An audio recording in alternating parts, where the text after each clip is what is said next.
Okay, this is my second video log for adolescent learning and development.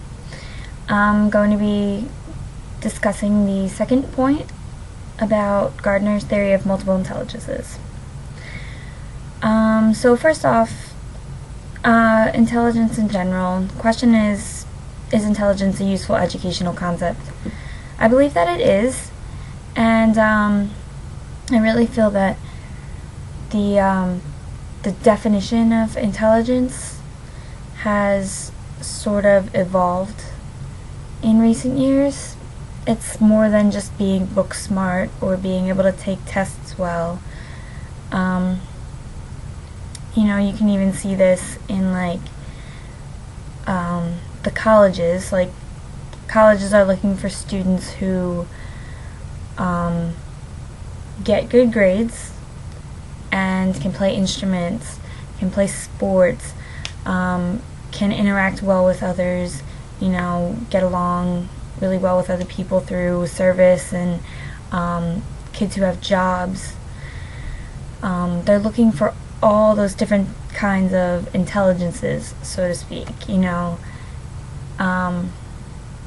especially a school like TCNJ. Some of the more prestigious schools are also looking for students who exhibit qualities other than, straight A's across the board.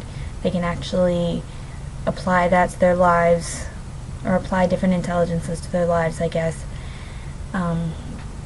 through music, art, sports, etc.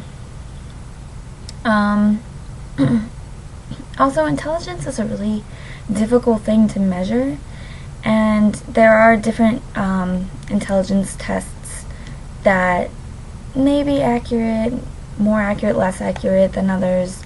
It's really hard to say because it's such an abstract thing for a lot of people, I think, the idea of intelligence.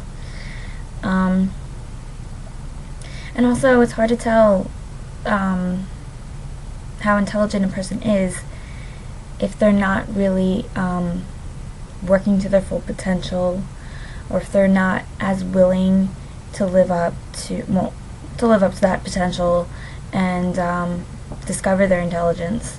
And I think that there are a lot of kids out there who don't realize how intelligent they really are in all different aspects. Also, so that kind of brings us into Gardner's theory of intelligence, because Gardner's theory states that there are 8 different types of intelligences, including, well, 2 of them, linguistic and logical mathematical, are the only 2 that can, according to Gardner, can be measured or evaluated by intelligence tests. The other ones are spatial, musical, bodily kinesthetic, naturalist, interpersonal, and intrapersonal. And I do believe that they exist, actually. It's funny because when I read this, I already learned about Gardner's theory of multiple intelligences back in grammar school when I was really young. My principal was obsessed with it for some reason. At the time, I didn't know that it was Gardner's theory of multiple intelligences, but I knew that there were these 8 intelligences, and that some people have stronger intelligences than others, and etc. And I do agree with it, and I do believe it, and that might be because I learned it and I just accepted it as fact, because at that age I feel like you learn things and you really don't question them, you just sort of accept them, and it might already be sort of ingrained in my brain as fact. So it's probably why I agree with it. But, also, like, putting some thought into it, reading it in the textbook, and, seeing how it applies to different people,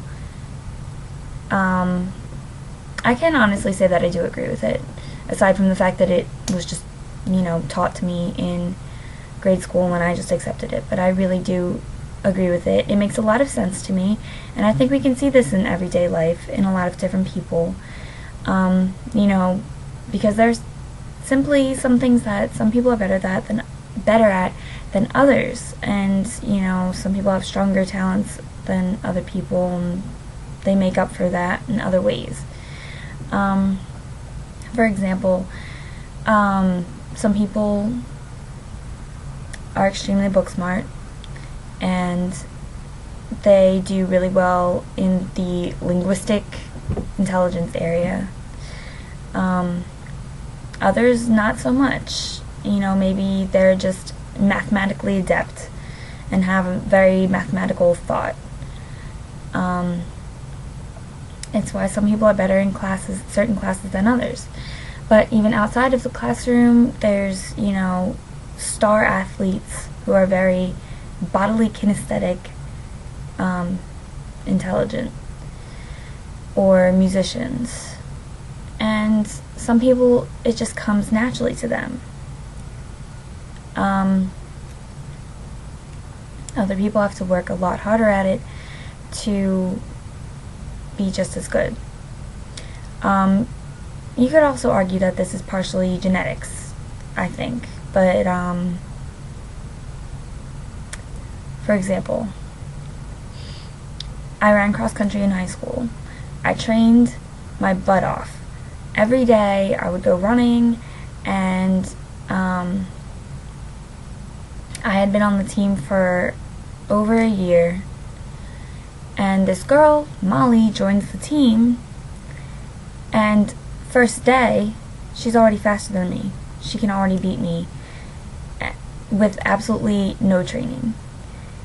There's no other way to explain that than just she has more bodily kinesthetic intelligence, probably more in tune with her body, and is just athletically, possesses that intelligence that goes along with Gardner's theory. So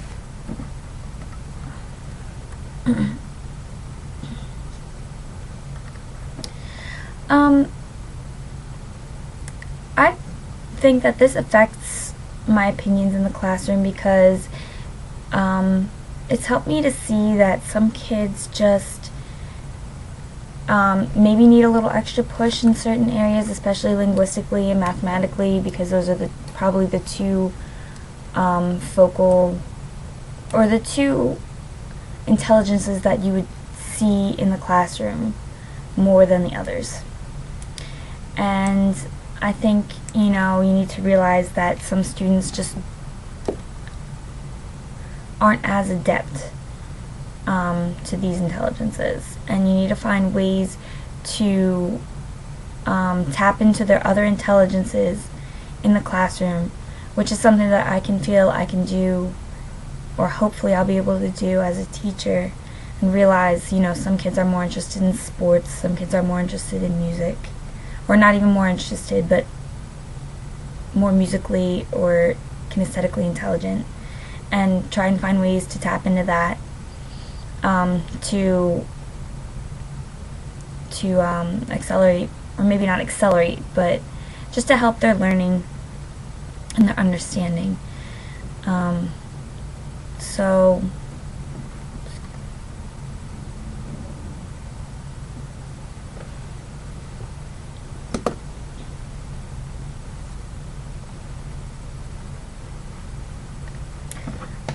I definitely feel that